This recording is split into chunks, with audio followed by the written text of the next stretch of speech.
Sige, ate. Good day.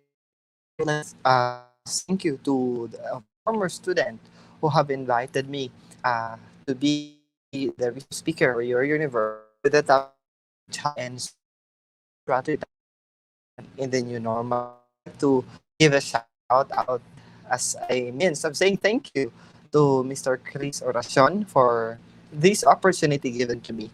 And I would like to also to congratulate and give a salute and kudos to our dear students all over the Philippines, not only in your university but all over the Philippines.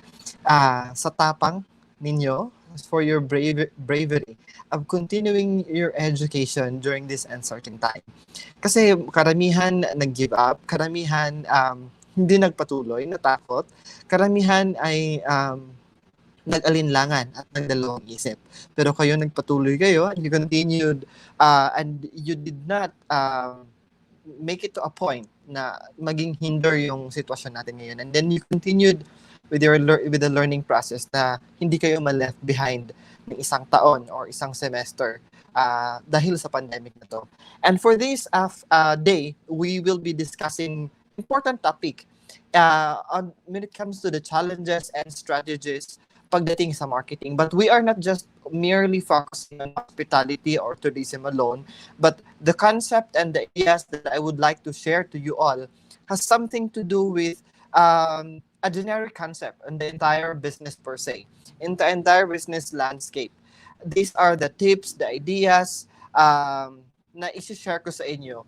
Has been my research for the past weeks nung sinabihan ako ni Chris na sir, this will be topic for this talk na ibibigay namin sa iyo. So, let me share to you my presentation for this, purposely for this video about challenges and strategies in hospitality marketing in the new normal. So, allow me one moment as I present to you my slide presentation.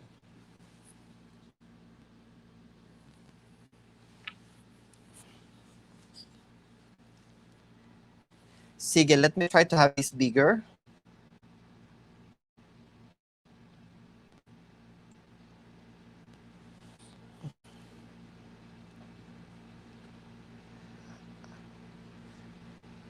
I think I need to have my presentation bigger than my face para mas mabasa ninyo ang mga nakapaloob sa every slide.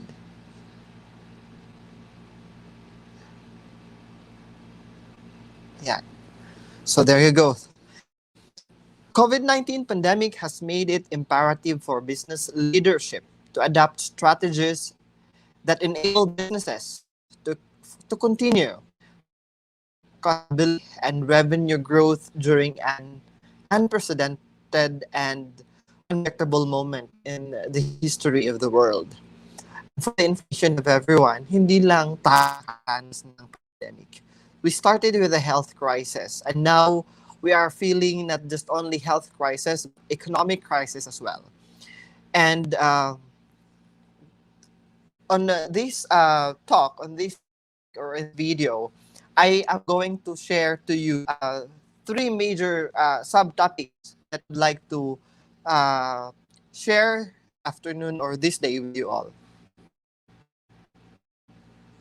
Subtopics are mainly the top marketing challenges when we entered on this unprecedented event. Another is the marketing during pandemic and the new normal journey in the hospitality industry. So let's start with the marketing challenges amid COVID-19 and how we can overcome them. So I have listed here like about 1, 2, 3, 4, 5, about less than 10 marketing challenges that we have amid COVID-19 and how can we overcome them. Number one on the list is significantly reduced budget. When we are talking about marketing, let's try to bring back ourselves muna. Let's try to bring back ourselves nung nag-declare na there is a global pandemic. Nangyari is nag-close ang mga business. Nag-close ang mga borders. Nag-restrict ng tao. Na-restrict yung movement natin. Because of that happening, of the eventuality, naging imbalance ang flow ng mga goods and services. Naging imbalance ang flow ng money.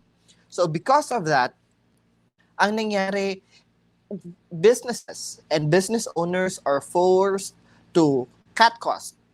Kasama sa pag-cut cost nila ay maapektuhan ang marketing department. Marketing isn't often viewed as a mission-critical function. So in times of cost preservation, it can be the first department whose budget are cut off. It is challenging to drive a continued customer acquisition as the role of marketing to acquire customer, to encourage customer, and revenue growth under much tighter budget constraints. So this is one of the top challenge that we have, marketing people. And for those who are in the field of marketing, whatever business it may be, this time, lahat ng mga business ay nag-cut cost. Kasama sa pag-cut cost, maapektuhan yung marketing department. It's not only that, part of the cost cutting, even employees na redundant and mga job order employees, so we tend to remove them because kailangan to sustain the business operation. Another is rapidly changing marketing mix and messaging. The pandemic has introduced new complexities to and constraint upon the marketing mix. So if we are going to go back to the basic of marketing mix is composed of the 7 P's, and part of it is the product. So we need to reimagine with these guys, with the rapid changing marketing messaging. Biruin mo, a twin room na sa una, kaya ang dalawang tao, kung minsan yung ibang rooms nakakapagdagdag pa ng extra bed. With the new normal that we have, we need to restrict one person only on a twin room and not allowing for an extra bed. For a family room, maximum of 5 or 6. Dati-dati, ang kakasya 5 or 6. Ang nangyari for the new normal, with the effect of this pandemic, yung 5 to 6 na tao, kailangan 3 na lang yung kakasya doon. Hiwa-hiwalay pa at magkakalayo pa, hindi pa magkakadikit yung mga bed. So imagine that, part of your product. Because of that, affected na rin yung pricing natin. Cautious customer sentiment and a digital landscape flooded with an onslaught of news make it difficult to break through online clutter. Nahihirapan na tayo when you are making use of social media, when you are making use of all the website available, all the online platform, mahirap na ito ay mag-trending, maliban lang kung mag-trending ka dami nagawang masama. Dalawa lang naman klaseng nag-trending. Kadalan pag may nangyaring masama or nakaka-insulto or nakakahiya, yan nag-trending. Kung minsan pag nakakatawa. At yung pangatlo, yung may nagagawang mabuti. So, on an everyday trend sa social media, nagpatong-patong yung kakasabay.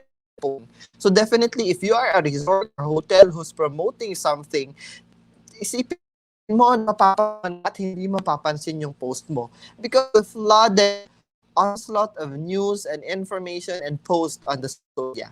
As buyers stays at home, out-of-home marketing becomes obsolete. Hindi na effective yung mga out-of-home na mga marketing strategies. Yung mga flyering, hindi na. Kasi bawal na nga humawak ng mga, minsan it's difficult to hold yung handrail ng escalator kasi hindi mo alam, hindi na disinfect how much more for fire be distributed, di ba? And key events are postponed or pushed to virtual environment like this na ginagawa natin. Having a strong digital strategy in place is so critical this time. In addition, marketers must be sensitive to the current economic environment and adjust their marketing messages to ensure they consider the broader context of COVID-19. Another is heightened focus on brand perception. People are paying close attention to how your brand is responding and acting during the COVID-19 crisis. Listening, report, and quickly adapt to customers' concern are paramount to protect brand sentiment and perception. In addition, customers no longer have easy access to their own network ecosystems, leading to overwhelming call centers that risk not keeping up with demand. Yung customer service, what I'm referring on the call center is the customer service. Yung mga tao inside of the business who will answer and who will address customers' complaint. Digitally managing customer relations with tact, empathy, and mindfulness through social media forums, chat, and in product tools can help manage brand reputation during this period. Another is increased need to understand and apply technology.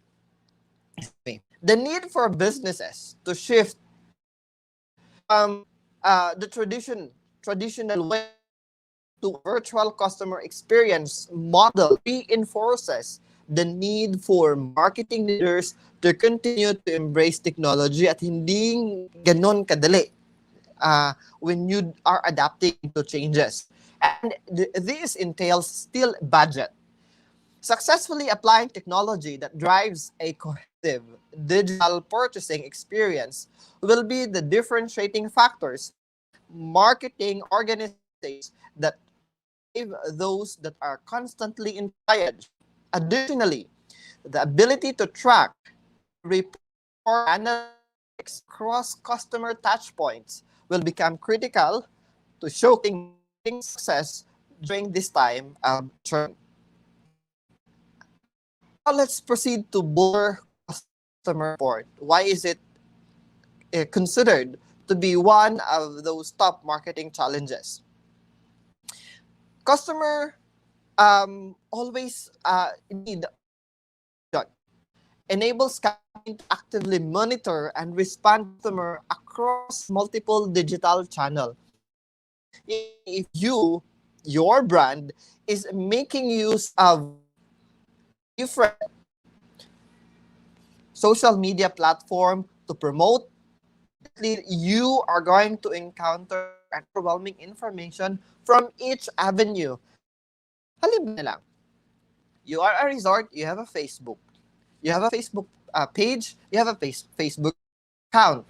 You have a Twitter account, you have a YouTube account, and you have your website. So isipin mo meron kang 5 na i-maintain. At sa 5 ito, merong iba-ibang tao na magme-message at mag-i-inquire.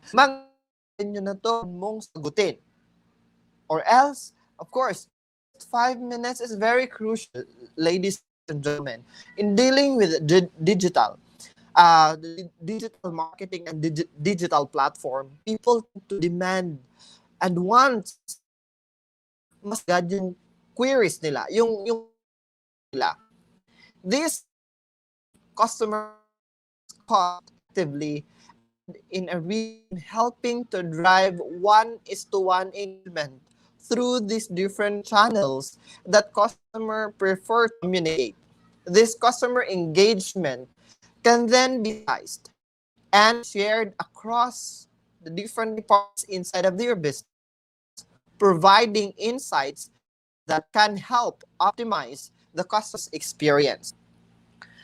In addition, rational process and escalation management programs enable brand to swiftly and effectively detect and address negative customer incidents with a team of experts who perform root cause analysis and distribute or stakeholders communication 24/7 in a week times 365 days in a year.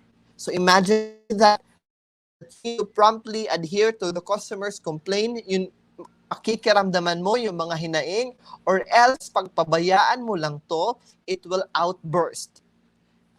Kahit isang lapse lang natin kung minsan may nag-inquire sa atin via Messenger on Facebook. Initially, nasagot natin. And then later on, kasi isang tao lang yung nasa reception, is same person din na sumasagot sa social media. And what happened is, nangyari to in real life. What happened is, after 3 hours pa niya, nabalikan yung customer online who's inquiring about their rooms and their, kasi parang local people to who would like to check in for the weekend. Ang nangyari dahil sa mayroon silang guest, physical guest, kailangan i-entertain, kailangan i-ask yung complaint, nakalimutan niya na mayroon pa siyang sasagutan on the chat, social media. Dahil umabot ng 3 hours ang nangyari, si online customer na post on social media ranting with the customer service experience na na-experience niya sa isang resort. So definitely, nasira yung pangalan ng isang resort. Of course, we have to consider that customer, and on this time that we are on an online platform, ito yung sinasabi ko sa inyo, that we need to bolster our customer support. We need to make use that there are people who's ready to answer and respond on our social media platform. Binuksan natin yung avenue tulad ng pagiging vlogger, pagiging politician, pagiging on the eye of the public. Definitely, you are parang pagmamayari ng publiko yung buhay mo because you have allowed yourself na public. Meaning to say, do expect na mayroong mga negative comments sa iyo because if not, then you should not be on that business. Another is manage brand and reputation. Using advanced listening, may mga pre-recording tayo na ginagawa on the phone ngayon. May mga calls na nare-record agad. May mga voicemails na auto-recorded siya sa database natin.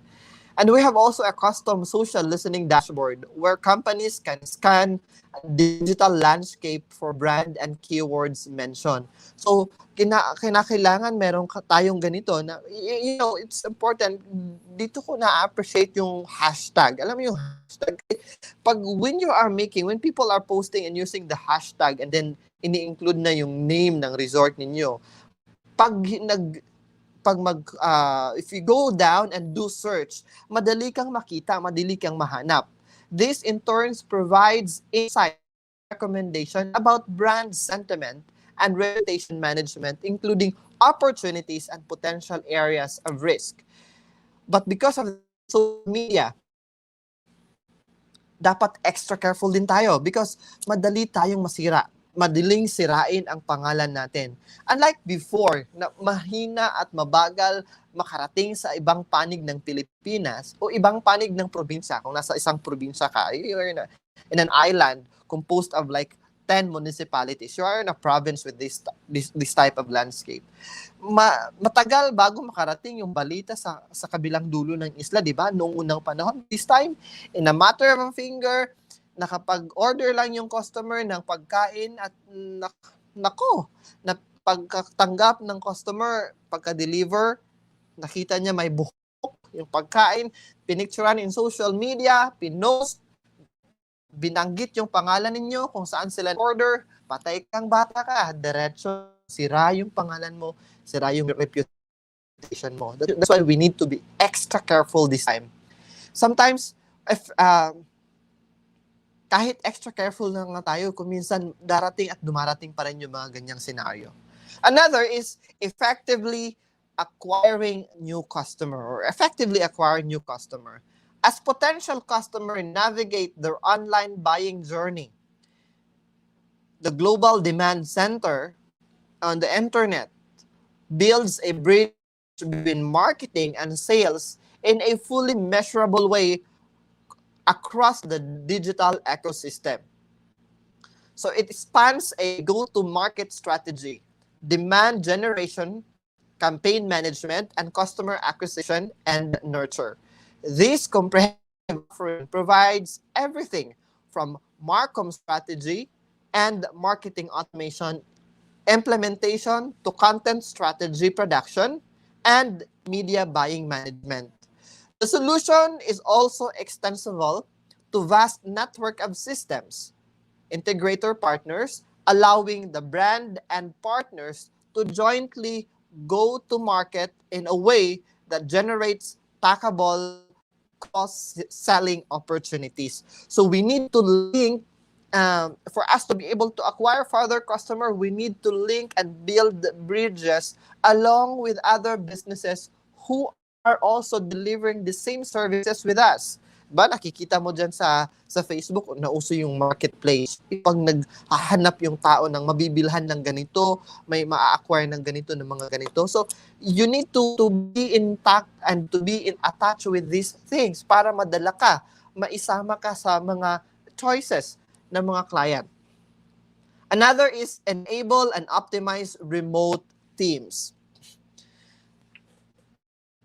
Organization cannot only keep the lights on, but maintain their productivity and drive business forward despite of COVID-19. So how? By creating remote teams or work from home.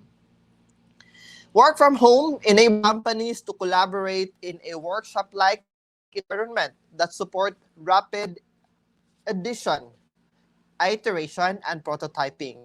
This currently use several remote services, several platforms for remote or home-based work, because this is the only way that people can continuously provide their service or their skill to your company without compromising the risk going out.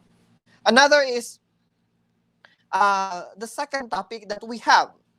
Our second topic is marketing during this time of pandemic.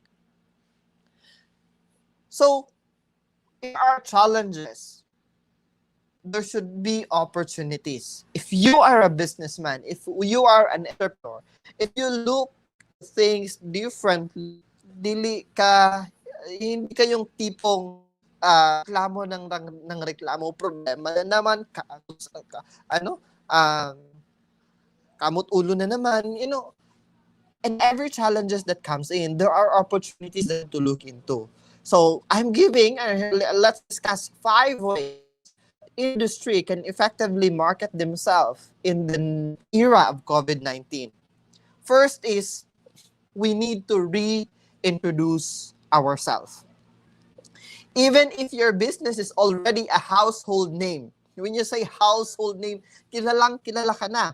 Diba? Pag sinabi mong toothpaste, ano yon? Diba? Mareremember ka agad ng tao. Pag sinabing diaper, ano yon? Pag sinabing cooking oil, ano yon? So, diba? If your brand is already a household name, madali na nilang maalala. Mamention na nila pag sinabi na yung generic aspect na anong klaseng bigas ang bibilhin. Diba? May brand. Anong klaseng cake ang bibilhin. Diba? Biglang lalabas yung mga brand. Dito say, yung mga brand na agad-agad na naaalala natin is what we call a household brand. So this is the time when we Filipinos and all the world, the entire world, is focused on the values. So even if your household name, do people know what you stand for? So this is period that offers a rare opening of companies retell their stories para maikwento ulit yung istorya. One part of this is your COVID-19 response, health and safety protocols for your workers, the supply chain continuity, and so forth. But it is also about finding the stories that reinforce that your corporate mission and values are more than just words on your webpage, on your Facebook, and on your paper. But it is also a great time to solicit authentic employee testimonial that will tell your story for you. Alam niyo yung may mga company, di ba? I don't want to mention brand because I don't want to be biased as well. Yung mga brand companies, di ba, sinabi nila, it's okay, we will send home our employees, we will close for this month, we will abide by the authority na mag-cut down yung business, i-close yung business for a certain period of time. Don't worry, we will still support our employees. Bibigyan namin sila ng pagkain nila, bibigyan sila ng pangsustento nila during the period na sarado kami, kahit sarado kami. See? On that way itself, people's mind mariretain, ito yung company na marunong mag-alaga ng mga trabahante nila. Another is strengthen your employer brand. While your corporate brand is how buyer and the broader public perceive. Pag sinabi natin corporate brand, ito at dito kayo naaalala. Ito at dito kayo nakilala ng publiko. Your employer brand reflects naman whether and how much people want to work for you. Marketing during a pandemic offers a hidden opportunity to take a fresh look at your human resource recruitment and retention messaging to ensure that it accurately communicates your company's culture. Hindi yung, pare-pareha na tayo, wala na kaming income, wala na kaming trabaho, kanya-kanya na tayo, bahala kayo. Of course, if your company is just like this, do not expect that people will patronize you. This is not limited to how you are keeping workers safe, but the health of your working condition, whether or not there is a crisis. Attract and retain top-performing talent. You need to have a strong employer brand that you can promote externally. And strengthening your community goodwill. So anong ibig sabihin ng strengthening your community goodwill? Remember, where we work, where our business is set up, where we are generating income, is also where we live. And often, where our roots are. Kung saan yung hanap buhay natin, kung saan kumikita tayo, kung saan tayo nabubuhay, yun din yung pinag-ugatan natin. Kung dun din tayo nagsimula. And that's the main source why your company is strong. So we need community more than ever this time.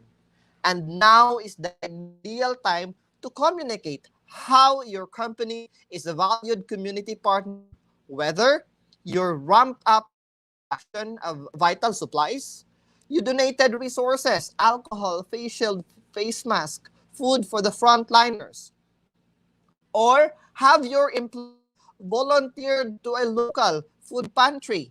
Uso natin ngayon, di ba? The food pantry. It's important to find ways to communicate what your company is doing for the community. This is the time to give back to the community. And boost your online presence. Ngayon, excuse me. Ngayon na we are now inclined, halos 100% ng mga businesses, ang buhay ng tao ngayon nakasalalay sa online. So we need to boost. Mas patatagin, mas palakasin pa natin, if you're a company, yung online presence mo. And there was a study that highlights the growing use of digital channels across a range of industries. For banking industry, food industry, hotel industry, manufacturing industry, halos are dependent now on online. That's why for consumers and business decision makers, this accelerates a trend that has been growing for a decade. Potential buyers doing their homework and making decisions about whether to even reach out before they pick the phone and click add to cart.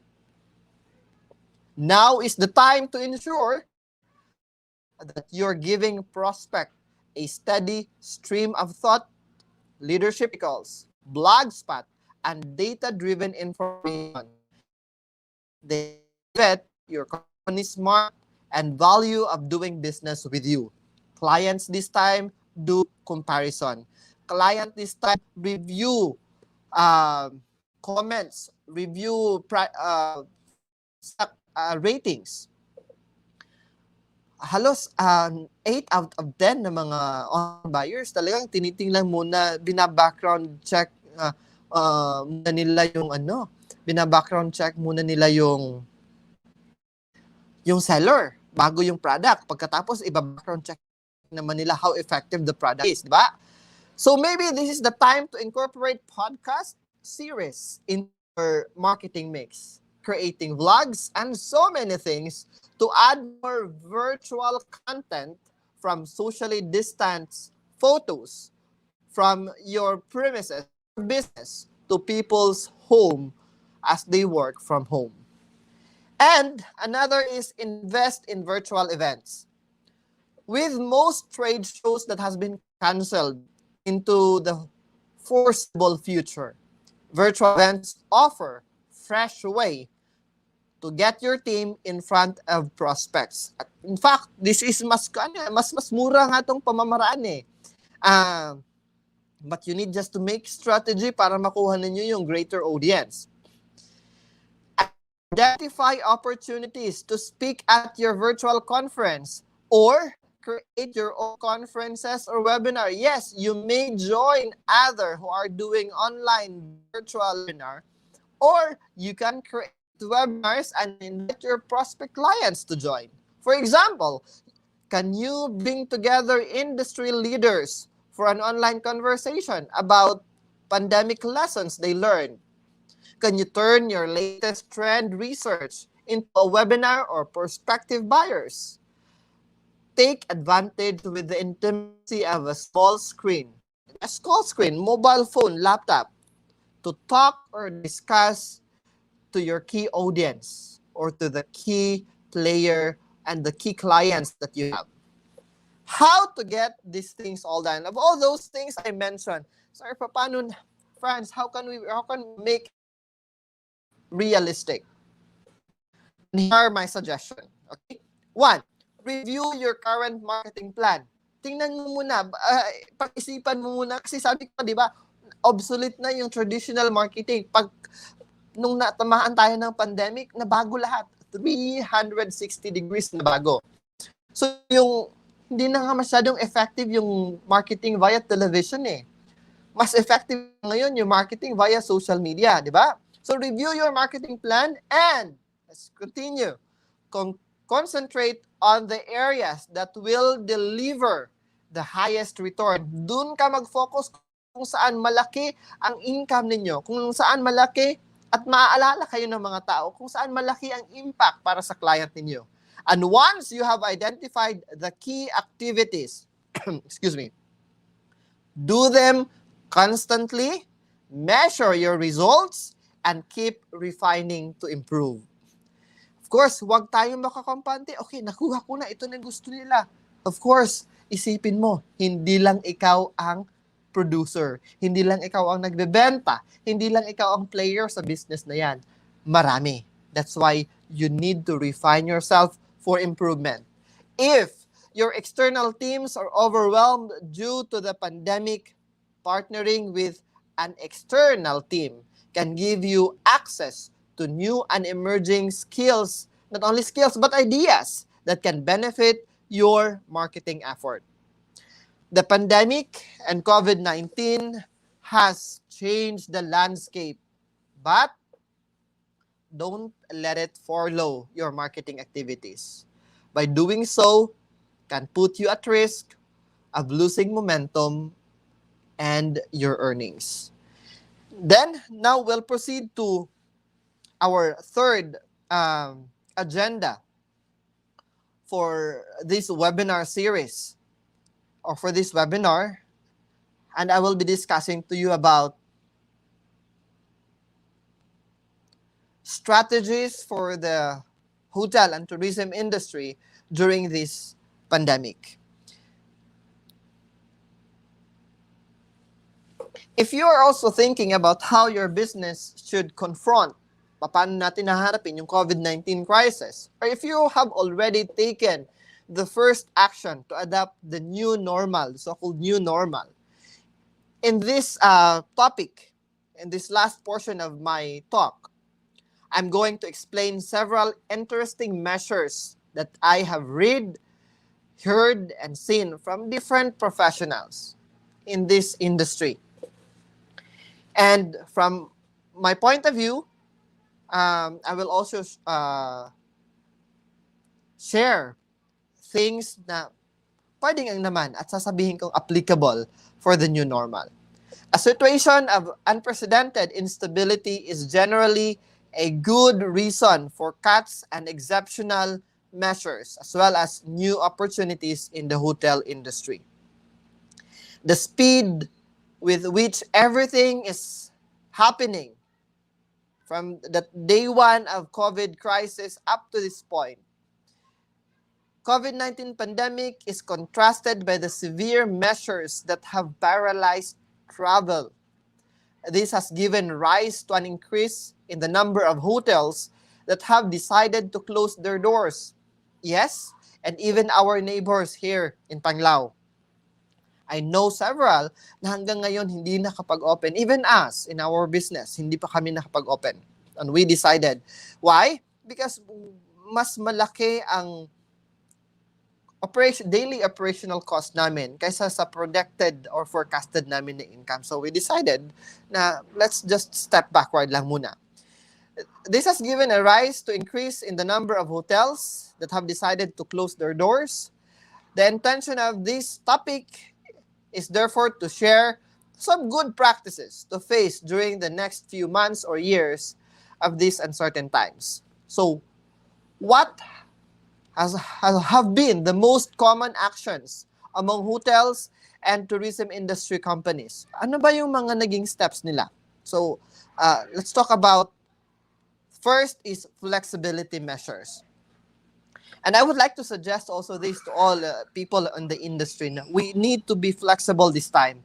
We need to update our cancellation policies. Kasi dahil unprecedented, hindi na nape-predict ano yung bukas bababa yung kaso ng COVID. Sa makalawa, tataas na naman.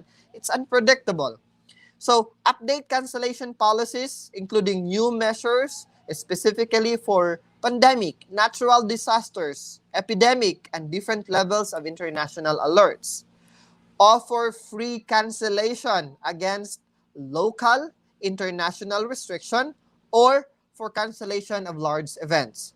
Allow modification of 24 hours before arrival for current and future prepaid reservations. Offer comfort with more flexible upgrades that allows your guest to have a better room to be able to work from and to have more space in the case of unexpected quarantines. Yes guys, hindi natin alam, pagdating ng guest sa inyo, na-identify ninyo na biglang tumaas ang kaso and then all your guests are forced to do the quarantine. Ito yung guest mo naman is working online. So you need to be flexible to relocate your guest to a better room, much more comfortable. Siguro mas maganda yung scenery na nakikita niya sa bintana kasi makakonfine siya sa loob ng room at saka with a higher speed of internet. Okay? Kasi yun ang source of income niya. At yun din yung source kung paano siya nakakapagbayad sa hotel ninyo. Being flexible with check-in and check-out time will help to prevent your guest from waiting on the street, on the airport, on the seaport. So, we need to be flexible. Pag nag-notify na yung si guest, though, andun, diba, may mga policy tayo, check-in time is 12 o'clock, check-out time is at 2 or 3, diba? So, anyone who would check in earlier than that, may i-charge. Siguro, let's be flexible na lang. And on this note, mas marami pa sigurong guest na magche-check-in sa inyo or who will avail your business kung ganun kayo ka-flexible. Another is on the aspect of hospitality. Some large hotel chains are even offering their guests 24/7 medical care and display this insurance service and agreement for the guests as a way of building confidence and trust. Even hiring doctors inside of the premises, ginagawa na nila, di ba? Create a comprehensive guide of the hotel's action to prevent COVID-19 infection and make it easily available in hotel's website. I-publish din nyo sa website niyo na if ever may guest kami na magkakaroon, madidetect na positive and all, ito yung gagawin namin. First, i-alert namin yung all the staff namin and i-isolate namin yung guest na na-identify na gano'n, di ba? So, in this note, malalaman ng mga plano palang mag-guest na, ay, maganda tong hotel na to because they would really take care of us. Another is transmit a message of social media inclusion that confronts COVID-19 without making distinction between nationality, race, or geographic location. This is not anymore the time to be racist. Okay? This is the time to work together. Assist your guest with all their preparation before arrival and create a guide. Ito yung maganda. Once you have identified yung mga protocols na dapat sundin, gumawa ka ng guide list, isend mo sa guest mo. Create a guide of things to do from their arrival during their stay hanggang sa ihatid mo sila papauwi. So that they can feel that they can trust you, they can feel confidence, and they are at peace. Another is security. Currently, it is important to convey to your guests that you are constantly communicating with your local authorities. Mayroon tayong tinatawag na international IATF, an agency for infectious diseases. Yung mga agency, yung health department ng local government, yung airport information, alam mo, you tied up with them para alam at malaman ng mga guests na okay, we are taking care of kasi kahit sila mismo nakikipag-coordinate din sila sa mga agencies. And create a register of travelers that records the history of recent trips by both guests and employees. Maganda yung tinatrack ninyo. Mayroon kayong data ng mga guests na dumating, yung mga trabahante ninyo, and on the past 7 days, saan sila galing? Diba? Avoid your guests needing to use public transportation in as much as possible. That's another tip, another idea that we would like to share with you all. With the new normal, it's a big bonus na i-assure nyo na pagdating nila sa airport, don't worry ma'am. Disinfected vehicle, land transportation is ready for you with our driver na naka-PPE. This would really give a big impact and trust, okay?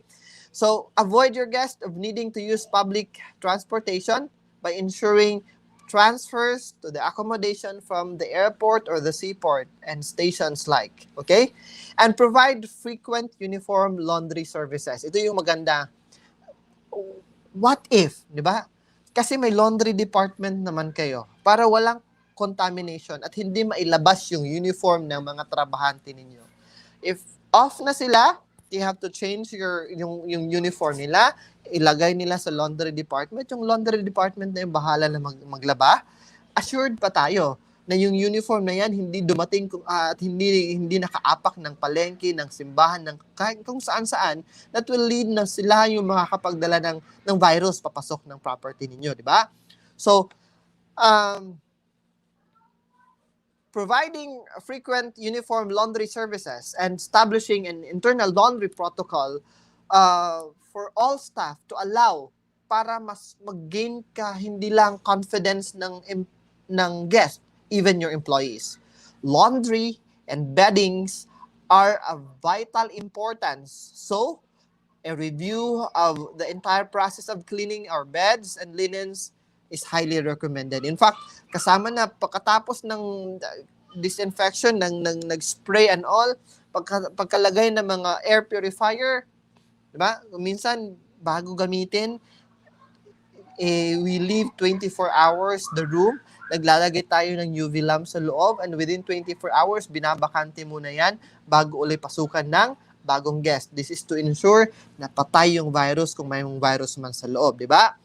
And use chemical recognized by the authorities, yung mga ini-endorse ng mga authorities natin. Create protocol for epidemics or quarantines. And of course, train our team, your staff, your workers, to identify possible symptoms caused by COVID-19 para madali nating maagapan, para madali nating ma-analyze. Kasi kung lahat ng mga tauhan mo inside of the property are well-trained and knowledgeable, they are able to assist you hassle-free. Hindi na yung ikaw mismo may-ari na problema. Review your design criteria, CPTED, or Crime Prevention Through Design and Environment, where the entrance are limited and automatically leads to the reception, and exit is also limited. With that, control ninyo yung mga taong papasok, ilan ang papasok, sino yung pumasok, at sino yung mga lumabas. Implement a temperature control in all the areas or vicinity inside of your property.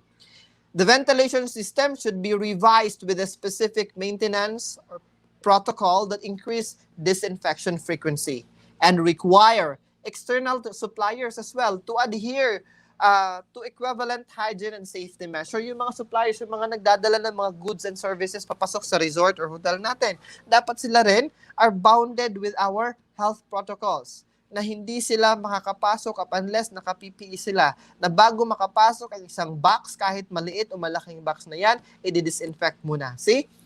And so many others. So, what about the team? Sir, what about the team? What team are you referring? We are referring here our manpower, people working in our business. Apart from the fact that many of the aforementioned measures also seek the safety of the hotel's team in the new normal, it is important to keep our employees united and motivated. With this in mind, some recommendations that I can suggest and I would like to suggest, first is keep the team informed of the hotel's evolution and business expectation para maramdaman nila that we are one. We are all in this together. Dapat alam nila saan tayo patungo at ano yung mga plano natin. Another is a unity. Use technological tools so that they feel united, even if some team members may be working from home. It is important not to stop daily meetings and regular communication with your staff. Nandyan yung Google Meet, nandyan yung Zoom. You can make use of it for free. Andyan yung Messenger. Even in Facebook, you can create a video call or a room where you can easily access for a meeting. So you make use of that one so that the people inside of the organization can still feel as if it's still normal. Excuse me. And let's take advantage of the slow period. Yes, nasa slow period tayo kasi nagdadahan-dahan tayo magbukas ng mga businesses. Nagdadahan-dahan tayong bumalik sa bagong normal. So with this period, let's train our team, whether they are team facing the public or those working in the back office, yung mga behind the scene ng mga staff natin. If we can see, this is one of the opportunity. Let's upgrade the skills of our people. Ngayon, na konti pa lang yung guest natin. Ngayon, na nababakante pa yung rooms natin. Ngayon, hindi pa sila masyadong busy. Let's pull them out. Together, i-train natin sila para ma-upskill sila, para mag-level up naman yung service na maproprovide natin. And real informal, excuse me,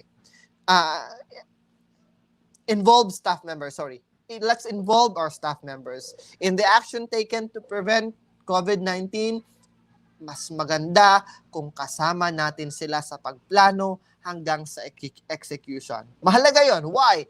If a guest would complain, if a guest would ask question, even a simple question, uniform yung answer nila kasi involved sila from the planning, down to assigning, directing, down to implementation. Kung sinama mo sila, kung kasama mo sila, definitely hindi ka nila pababayaan. The staff will really be together with you on your direction.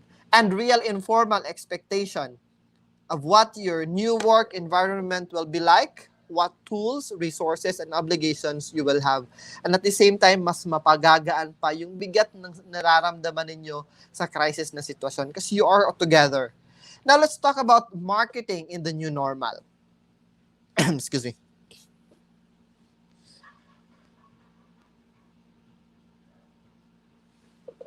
So, marketing actions for the new normal. First is technology must be our contingency plan.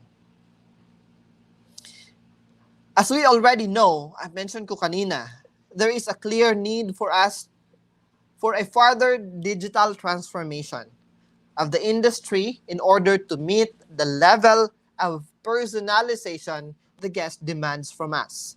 These tools may lead to an increase in direct booking and lessen the dominance of intermediaries, mga middlemen. So we can create, as we upgrade further and as we transform digitally, then pwede nang direct na sa atin. Why would we need pa yung mga middlemen and intermediaries? So the online travel agencies will leverage markets through heavy investment in customer retention, loyalty, and acquisition tools, while the hotels will be investing in improving their guest stay.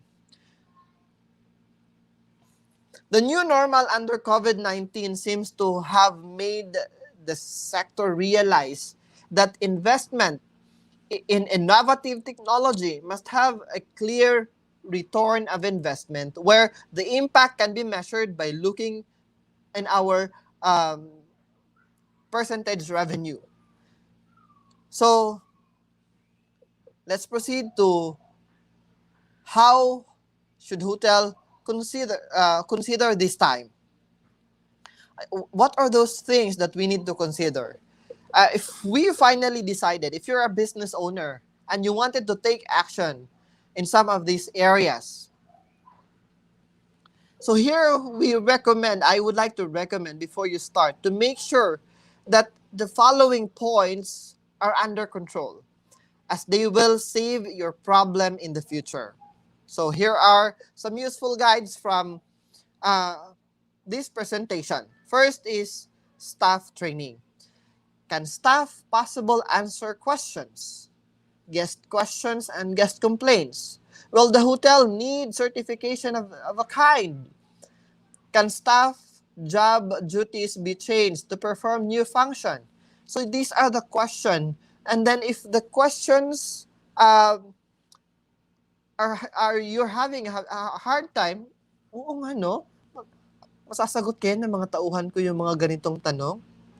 Makikater kaya nila ito? So what you are going to do is to upskill, retrain your guests, you train your employees. Another is need for new technology. Does my hotel booking engine allow the flexibility that I need? Do I have the right cleaning equipment?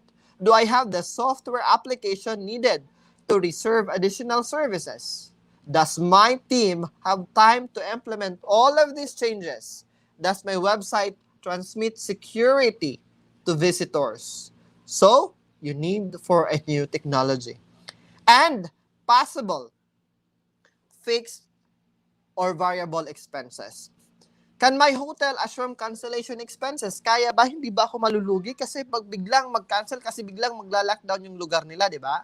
How much do approved cleaning product cost? Makakaya ba ito ng fund na available sa akin ngayon? Do I have to invest in other services that guarantee security? Do I have to invest in marketing to convey all of these additional measures? Will I have to outsource trainers and other upskilling matter that I wanted na ma-implement sa property ko? And now what? After those things that I mentioned, what's the next, Sir Franz? Perhaps after, with these long discussions that we have, almost an hour, maybe you have observed, maybe nakapasok ka ng resort, ng hotel, few days or weeks ago, and you have seen how they implemented some measures. At yung iba na-discuss ko, at yung iba, you can suggest kasi nakita mo sa property na pinuntahan mo. Or perhaps you have something in your mind. In both cases, it is very important to transmit all this to our potential guests. And for this, you will have to communicate at the right time. Here are some initiatives that are easy to implement. First is communicate these measures on your own website to generate reservation. Another is use the email marketing. Once the guest has booked, to generate peace of mind and avoid cancellation, remind them, update them, and use the email. And make use of social network to build trust. Again, social network. From building, this is not the time to burn bridges. This is the time to build and strengthen bridges and abolish walls. We need to create social network. Yung mga tao na akala mo hindi makakatulong sa iyo sa panahon na to. And visibility, make use of social network. Visibility follows. During your guest stay, make sure that all prevention measures are visible in the different areas of establishment. Malay mo, kadalasan, si guest pa yung magiging means of promotion na mag-trending tayo. Kasi sa mga nakita nila na magagandang pinaggagawa nyo sa property ninyo, na secure talaga sila, di ba? And in conclusion with this topic, up until now, hotel has thought about reducing cost. The industry, hospitality industry have been into reducing cost as much as possible, kahit kami.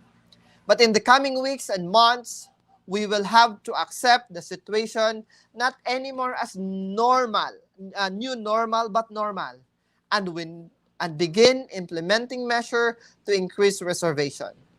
We are living in a unique situation where we must quickly and socially responsibly, while always looking out for the safety of our guests and employees. Lastly, do your part and the rest will fall into places. Or dear student, people who are watching this vlog, you've reached into this point. Thank you so much if you've reached to this point. It has been almost an hour. And I would like, this is my advocacy, is to let you know that your small action would really help lessen the burden that we are facing. So here are some 7 things that I can consider that is our individual responsibility as a citizen. First, let's not add to the burden that the world is experiencing this time. Alam nyo na yung mga burden. I don't want to discuss that further. Alam kong self-explanatory yan at naiintindihan nyo. Second is, just simply follow the basic health protocols. Yung facial para sa face, hindi para sa head. Di ba? Hindi sa head shield. Pero kadalasan nakikita natin, facial nasa taas na, yes, I do understand, mainit, nagpapawis yung mukha mo, and so many things. But take note, the purpose of that is to protect yourself.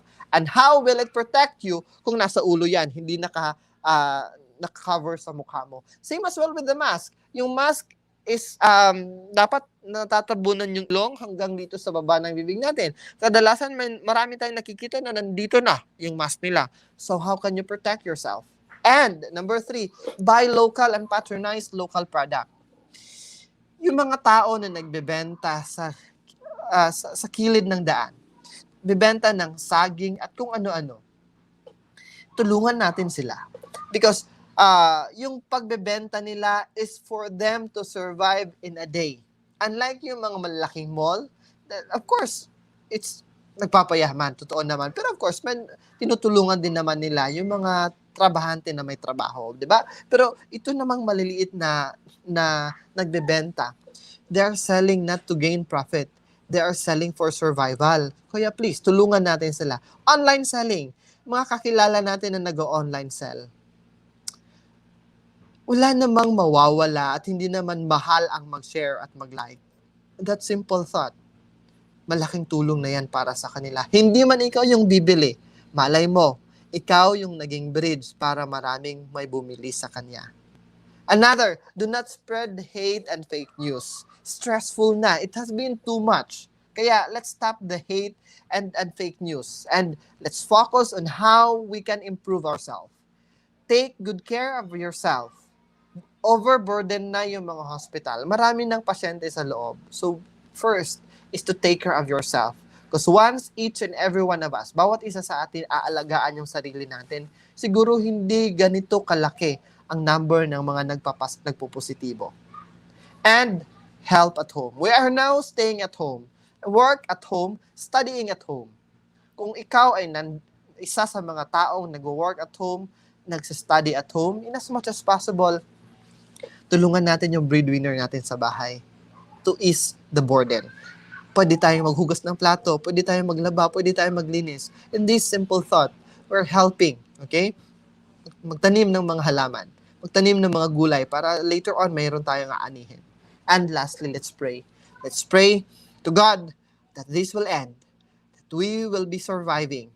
Let's not ask na masolusyonan yung problema natin, kundi humingi tayo ng lakas, wisdom, talino kung paano natin to lahat malalagpasan. And lastly, pangalawang lastly na to, let's bounce forward. Hindi ibig I disagree sa sinasabing let's bounce back. Kasi pag bounce, you jump and then babalik ka lang kung saan ka nanggaling. But when you say bounce forward, let's jump and move forward. Meaning to say, let's look for improvement. Thank you so much for the time watching this vlog. I hope you learned something. Keep safe and do not forget to like and subscribe.